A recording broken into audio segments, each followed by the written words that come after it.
हाँ जी, तो हमारे पास ये ए बी एक रे है। हमारे पास क्या है, ये पी क्यू एक मिरर है, एक आर एस मिरर है। पी क्यू मिरर और आर एस मिरर क्या आपस में पैरेलल है। और यहाँ से जो एक यूं डायग्राम में दिखा रखा है, एक ए बी है। ए बी रे पहले पी क्यू मिरर पे इंटरसेक्ट हुई, फिर मुड़कर कहाँ पे गई, आर एस मिरर पे इंटरसेक्ट करी, और फिर अगेन ये डाइवर्ट हुई। ठीक है। इसके अंदर हमारे को जो मेन मेन चीज है वो दिखाना कि A B parallel to C D. इसमें हमारे को जो टू प्रूफ है उसमें क्या दिखाना है, A B parallel to C D. अब देखो, कोई भी दो लाइनें पैरेलल अगर आपको दिखानी है, ये मान लो, तो पहले तो पता होना चाहिए अभी ए बी एक लाइन है, सी डी भी एक लाइन है। अब ये दो लाइनें पैरेलल कब होगी, पहले तो ये दिमाग में ये बात आती है। दो लाइनें अगर आपको पैरेलल प्रूफ करनी है, तो या तो आप क्या करो कि यूं करके यूं दिखा दो कि भैया इसका ऑल्टरनेट इंटीरियर एंगल इक्वल है। अगर ये ऑल्टरनेट इंटीरियर एंगल इक्वल है तो लाइन अपने आप पैरेलल हो जाएगी। आपको पता है ना, अगर लाइन पैरेलल होती है तो ऑल्टरनेट इंटीरियर एंगल इक्वल होते हैं। अगर ऑल्टरनेट इंटीरियर एंगल इक्वल हुए, अगर ऑल्टरनेट इंटीरियर एंगल इक्वल हुए तो लाइन पैरेलल होगी। लाइन पैरेलल है तो ऑल्टरनेट इंटीरियर एंगल इक्वल, और अगर ऑल्टरनेट इंटीरियर एंगल इक्वल है तो ये जो लाइंस हैं सामने वाली, ये आपस में पैरेलल हो जाएगी। इसका मतलब ए बी अगर मुझे सी डी के पैरेलल दिखलानी है, ए बी अगर सी डी के पैरेलल दिखलानी है, तो ये बी सी ट्रांसवर्सल का काम कर रही है। बीसी ट्रांसवर्सल का काम कर रही है, तो ये हमारा ऑल्टरनेट इंटीरियर एंगल हो गया, है ना। अगर ये ए बी सी और बी सी डी एंगल आपस में बराबर हो जाए, तो ये A B parallel to C D अपने आप हो जाएगा। पहले ये बात बड़ी इंपॉर्टेंट की समझने की जरूरत है। आगे बात समझ में आपको, ये डायग्राम भी आपको ऐसे दिख रहा है। अगर देखो मैं इसको समझ लूँ कि ए बी है, ये देखो, इसको मैं ना ऐसे कर रहा हूँ। देखो, ये ए बी मैंने ये बनाई, फिर बी सी मैंने ये बनाई, फिर सी डी मैंने मान लो ये बना दी। अब मैंने इसको सीधा कर दिया, इसको भी सीधा कर दिया, बी सी ये रही, ए बी ये रही, सी डी ये रही। अब मैं कह रहा हूँ ए बी पैरेलल टू अगर सी डी दिखाना है, तो ये वाला एंगल और ये वाला एंगल क्या होगा, एक मतलब अगर ये पैरेलल दिखलाना है तो ये ऑल्टरनेट इंटीरियर एंगल हो गए। तो ऑल्टरनेट इंटीरियर एंगल को अगर इक्वल दिखलाना है, दिखा दिया, तो A B parallel to C D हो जाएगा। इतनी बात समझ में आ गई। अब इस बात एक और, अभी सॉल्यूशन स्टार्ट करने से पहले और भी चीज समझ लो। मान लेता हूं कि हमारे पास दो लाइनें पैरेलल है। दो लाइनें क्या है, पैरेलल। अब मान लो मैं किसी भी एक वर्टेक्स से ना यहाँ परपेंडिकुलर लाइन ड्रॉ करता हूँ, कर दीजिए। अब नीचे वाली जो लाइन है, इससे ही मैंने एक परपेंडिकुलर लाइन ड्रॉ कर दी, तो ये भी, ये जो दो परपेंडिकुलर लाइन ड्रॉ करी है, ये भी आपस में पैरेलल होगी होगी। तो यहाँ पर दो पैरेलल लाइन से अगर मैं परपेंडिकुलर लाइन ड्रॉ करूं, तो वो लाइनें भी आपस में क्या होती हैं, पैरेलल होती है। तो यहाँ से मैं शुरू करना चाहता हूँ। सबसे पहले मैं ना इस बी वर्टेक्स से एक नॉर्मल ड्रॉ करूँ। नॉर्मल पढ़ा है आपने, रे के अंदर पढ़ा होगा, लाइट एंड रे के अंदर, कि ये मैंने एक नॉर्मल, नॉर्मल क्या होता है कि मान लो जैसे ये लाइन है, इसमें नॉर्मल बनाना है। नॉर्मल का मतलब परपेंडिकुलर नहीं होता। ये नॉर्मल क्यों है, क्योंकि ये वाली लाइन इसके साथ परपेंडिकुलर बना। तो नॉर्मल का मतलब क्या होता है, एक लाइन जो बेस के साथ परपेंडिकुलर बनाए। तो यहाँ पे मैं इसको मान लो ये बेस है या जमीन है, ये मान लेते हैं खंबा है, तो ये लाइन इसके साथ क्या बना रही है, परपेंडिकुलर, तो मैं इसको नॉर्मल बोल सकता हूँ। तो मैंने क्या करा कि इस वर्टेक्स से नॉर्मल ड्रॉ करना है, मतलब इस पॉइंट से मैंने एक लाइन ड्रॉ करी which is perpendicular to base. ठीक, ऐसी एक एक मैं नॉर्मल यहाँ से ड्राई करूंगा, सी से। ठीक है, सी से ड्रॉ कर दी मैंने एक लाइन। इसको भी आप चाहो तो डॉटेड बना सकते हो। ठीक है,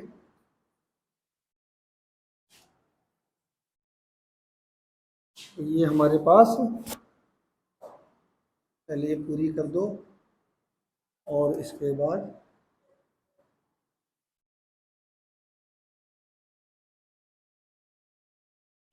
ठीक है, ये आपने ड्रॉ कर दिया। ठीक है, अब मैं इसको मान रहा हूँ एंगल 1, इसको ले रहा हूँ एंगल 2, इसको ले रहा हूँ एंगल 3, इसको ले रहा हूँ एंगल 4। ठीक है, क्लियर है। ये एंगल 1 है, ये एंगल 2, ये एंगल 3 नॉर्मल का रे के साथ, ये एंगल 4। अब एक हमने पढ़ा था angle of incidence is equal to angle of reflection, ठीक है। तो यहाँ पे हमारे पास कंस्ट्रक्शन में सबसे पहले मैं ड्रॉ कर लूंगा। कंस्ट्रक्शन में मैंने ड्रॉ करे, ड्रॉ टू नॉर्मल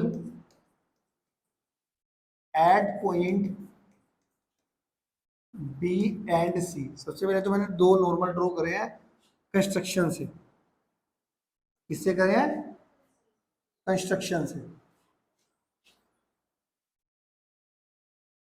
तो ये सारी बातें आपको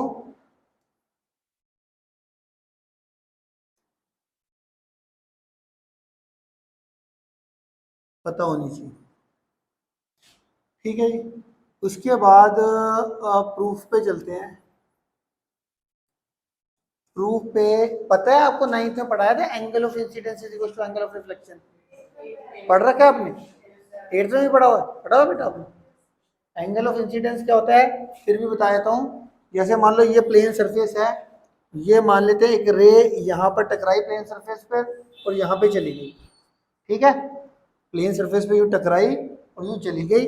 अब इस पॉइंट से अगर मैं नॉर्मल ड्रॉ कर देता हूँ, इस नॉर्मल का जो एंगल ऑफ ये तो हुई हमारे पास ये वाला एंगल और ये वाला एंगल, ये इंसिडेंट रे है और ये रिफ्लेक्टेड रे।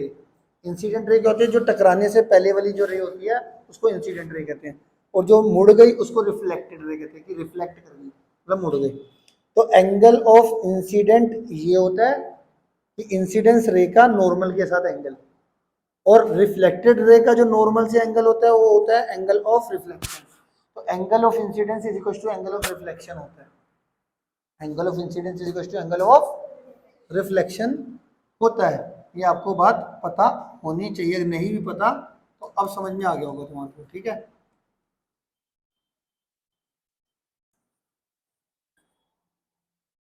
ठीक है, तो यहाँ पे देखो एंगल 1 एंगल 2 के बराबर आ जाएगा, एंगल 1 एंगल 2 के बराबर आ जाएगा, और आप यहाँ पे और एंगल 3 एंगल 4 के बराबर हो जाएगा।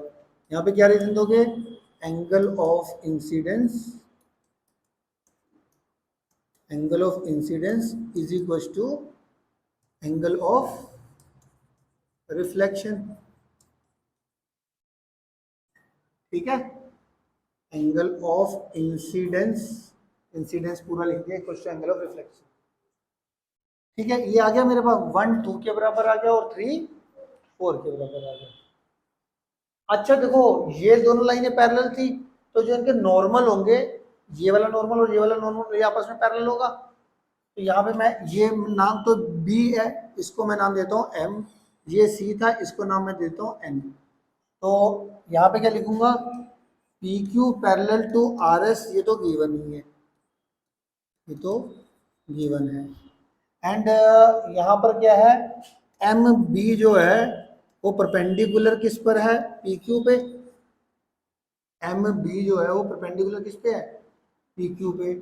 और सी एन जो है वो परपेंडिकुलर किस पर है? आर एस पे। देयरफॉर जो एम बी है और जो सी एन है, एम बी और सी एन वो आपस में क्या होंगे?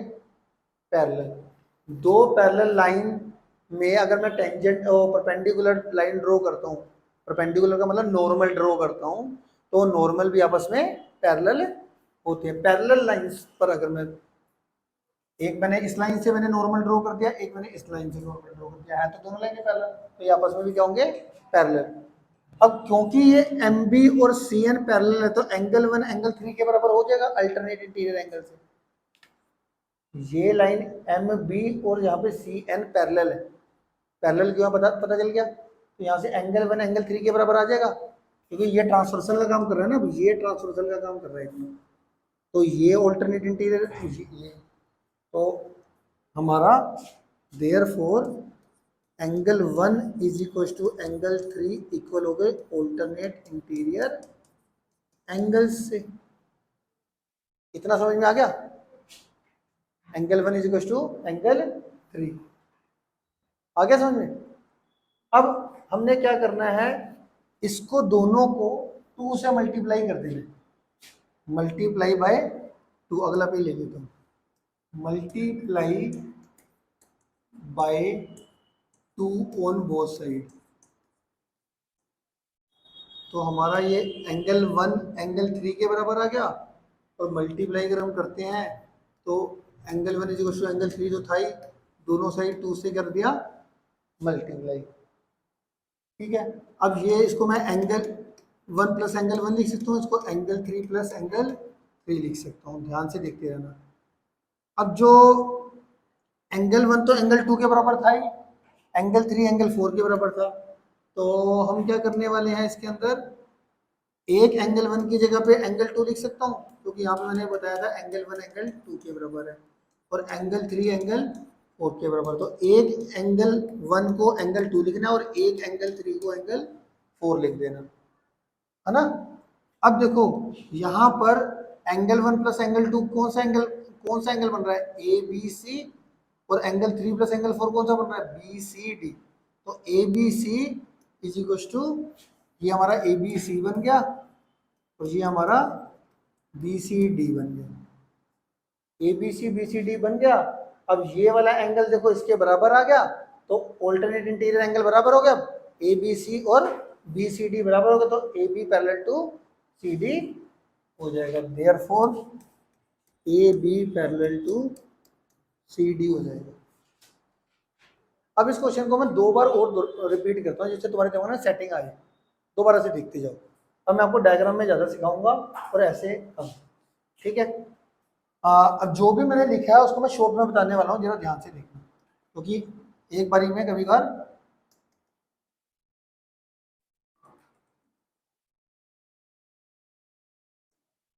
ये देखो, मैंने इसमें क्या बोला था कि देखो इस तरीके से लाइन थी, एक रे पहले यहाँ पे इंसिडेंट होके यहाँ पे रिफ्लेक्ट हुई, फिर यहाँ पे इंसिडेंट होके यहाँ पे रिफ्लेक्ट हुई।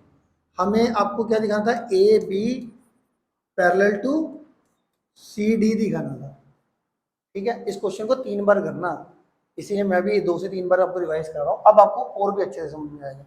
ए B parallel to C D दिखाना है, तो ये वाला एंगल इसके बराबर दिखा देंगे, तो A B parallel to C D हो जाएगा। ऑल्टरनेट इंटीरियर एंगल इक्वल दिखला देता हूँ ना, बताया था ना अभी बेसिक्स में कि अगर 2 लाइनें पैरेलल दिखलानी है तो उनका ऑल्टरनेट इंटीरियर एंगल इक्वल दिखला दो, ठीक है। अब इसके लिए मैंने क्या करा, यहाँ से एक नॉर्मल ड्रॉ किया था और यहाँ से भी नॉर्मल ड्रॉ करा था, इसको मैंने m का नाम दे दिया था, इसको मैंने सी एन का नाम दे दिया था। एम बी एक नॉर्मल ड्रॉ करा, सी एन एक नॉर्मल ड्रॉ करा, ठीक है। अब मैंने क्या करा कि भैया मैंने आपको बताया 2 पैरेलल लाइन से अगर मैं नॉर्मल ड्रॉ करता हूँ तो वो भी आपस में क्या होते हैं, पैरेलल। तो फिलहाल के लिए मैं इसको 1 देता हूँ, इसको 2, इसको 3 और इसको 4, ठीक है। अब हमने कि मोटी मोटी बात देखते हैं, एंगल 1 एंगल 2 के बराबर है, incident angle of incidence is equal to angle of reflection, angle 3 angle 4 के बराबर है, angle of incidence is equal to angle of reflection. पहली बात तो ये लिख देना, 1 2 के बराबर है, 3 4 के बराबर, क्यों, angle of incidence is equal to angle of reflection.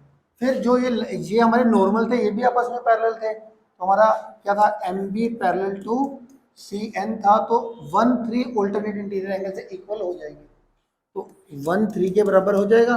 अगर लाइन पैरेलल है तो ऑल्टरनेट इंटीरियर एंगल इक्वल होंगे, है ना। M B parallel to C N अगर है तो 1 3 के बराबर होगा ना, ये समझ में आता है सारे बच्चों को।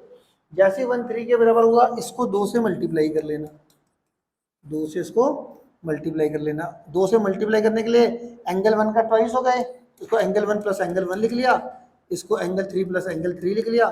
एक 1 2 के बराबर है, 3 4 के बराबर है, तो एक 1 की जगह पे मैंने 2 लिख लिया, और यहाँ पे एंगल 3 का डबल था ना, तो एंगल 3 प्लस एंगल 3 लिखा, और एक एंगल 3 को इन्होंने एक एंगल 4 लिख लिया। ये angle 1 plus angle 2 A B C angle बन गया, और ये हमारा बी सी डी बन गया। ऑल्टरनेट इंटीरियर एंगल इक्वल आ गए, तो A B parallel to C D हो गए। फिर से मेजर देखा जाए तो 3 स्टेप ही है, 1 2 के बराबर है, incident angle of incidence equal to angle of 3 4 के बराबर है, भाई angle of incidence equal to, और एक 1 3 के बराबर है, क्यों, क्योंकि M B parallel to C N, इसको डबल करके हमारा 1 प्लस 1 करके 3 प्लस 3 करके 1 को 2 लिख देना, 3 को 4 क्यों, 1 2 के बराबर था तो 1 को 2 का लिख दिया, 3 को 4 के बराबर लिखते। जैसे ये करा वैसे मेरा पूरा एंगल बन गया ए बी सी और बी सी डी। ये ए बी सी बन गया, ए बी सी डी बन गया, इक्वल हो गए और हमारा आंसर आ गया।